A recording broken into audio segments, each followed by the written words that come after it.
Water is essential for life. We need it for drinking, cooking, and sanitation.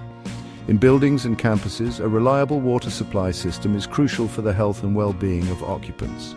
A well-designed system ensures that everyone has access to clean and safe water. This is vital for maintaining hygiene and preventing the spread of diseases.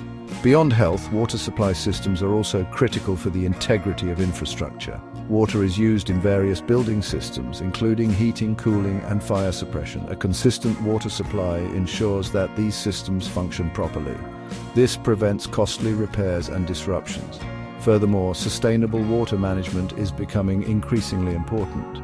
Efficient water supply systems help conserve this precious resource. They reduce wastage and minimize the environmental impact associated with water extraction and treatment.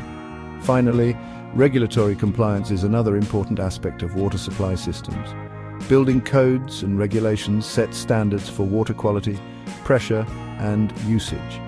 Adhering to these regulations is essential for ensuring the safety and legality of the water supply system. Different types of buildings have varying water demands. Residential buildings, for example, require water for domestic purposes such as bathing, washing, and toilet flushing. Commercial buildings, on the other hand, may have additional needs like irrigation, cooling towers, and industrial processes. The number of occupants is a major factor influencing water demand. A building with more occupants will naturally have higher water usage. Similarly, the type of occupancy also plays a role. For instance, a hotel with guests coming and going will have different water needs than a residential apartment building. Climate can also influence water demand. In hotter climates, more water is used for irrigation and cooling purposes. Additionally, the availability of water-efficient fixtures and appliances can significantly impact overall water consumption. Water for buildings and campuses can be sourced from both natural and artificial sources. Natural sources include rivers, lakes, and groundwater aquifers. These sources are often preferred for their sustainability and lower environmental impact. However, they may require extensive treatment to meet drinking water standards. Artificial sources, such as municipal water supplies, provide treated water that is safe for consumption. These sources are typically more reliable, especially in urban areas. However, they can be expensive and may be subject to rationing during water shortages. The choice of water source depends on various factors, including location, availability, cost, and water quality requirements. In some cases, a combination of sources may be used to ensure a consistent and sustainable water supply. Maintaining the quantity and quality of water is paramount in any water supply system. Water quantity refers to having enough water to meet the demands of the building or campus. This involves estimating peak water usage and ensuring that the supply system can handle it. Water quality, on the other hand, refers to the water's suitability for its intended use. This includes factors like pH, turbidity, and the presence of contaminants. Water treatment methods such as filtration, disinfection, and softening are used to ensure that the water meets the required standards. Regular monitoring and testing are essential for maintaining both water quantity and quality. This helps identify potential issues early on and ensures that the water supply remains safe and reliable. Section 5. Water conveyance and distribution systems. Water conveyance systems transport water from the source to the point of use. This typically involves a network of pipes, pumps, and valves. Gravity-fed systems utilize the natural downward flow of water, while pumped systems use pumps to move water against gravity. Distribution systems, on the other hand, deliver water within a building or campus. These systems typically consist of a main water line that branches out into smaller pipes leading to individual fixtures and appliances. The design of the distribution system must ensure adequate water pressure and flow rate at all points of use. Section 6. Overhead and underground water tanks. Water tanks are essential components of many water supply systems. They provide storage for water, ensuring a consistent supply even during peak demand periods.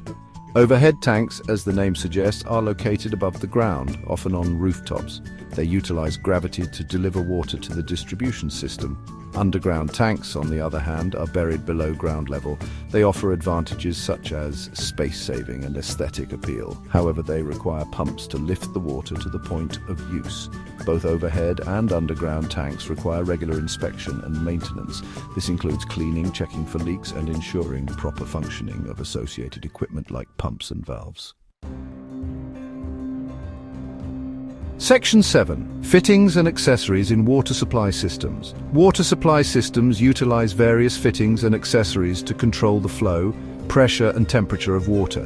Valves, for instance, are used to regulate or shut off the water flow. Common types of valves include gate valves, globe valves, and ball valves. Meters are used to measure water consumption, providing data for billing and monitoring purposes. Pressure regulators help maintain a consistent water pressure throughout the system, preventing damage to fixtures and appliances. Filters remove impurities from the water, improving its taste, odor, and overall quality. These fittings and accessories play a crucial role in ensuring the efficient and safe operation of the water supply system. Section 8. Water supply, low-rise versus high-rise buildings. Water supply systems in low-rise and high-rise buildings differ primarily in their complexity and the use of pumps. Low-rise buildings typically rely on gravity-fed systems, where the water pressure is sufficient to reach all floors.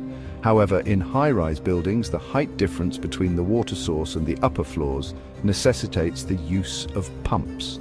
Multiple pumps are often used in high-rise buildings to create zones of pressure. This ensures adequate water pressure on all floors without exceeding the pressure limits of fixtures on lower floors. Additionally, high-rise buildings may require larger diameter pipes to accommodate the increased water demand. Section 9. Campus water distribution networks. Campus water distribution networks are more extensive and complex than those in individual buildings. They involve supplying water to multiple buildings spread over a large area. These networks typically utilize a combination of underground and overhead pipes to transport water from the source to different parts of the campus. The design of campus water networks must consider factors such as topography, water demand variations, and potential for future expansion. It often involves the use of multiple pumps, storage tanks, and pressure zones to ensure reliable water supply to all buildings within the campus.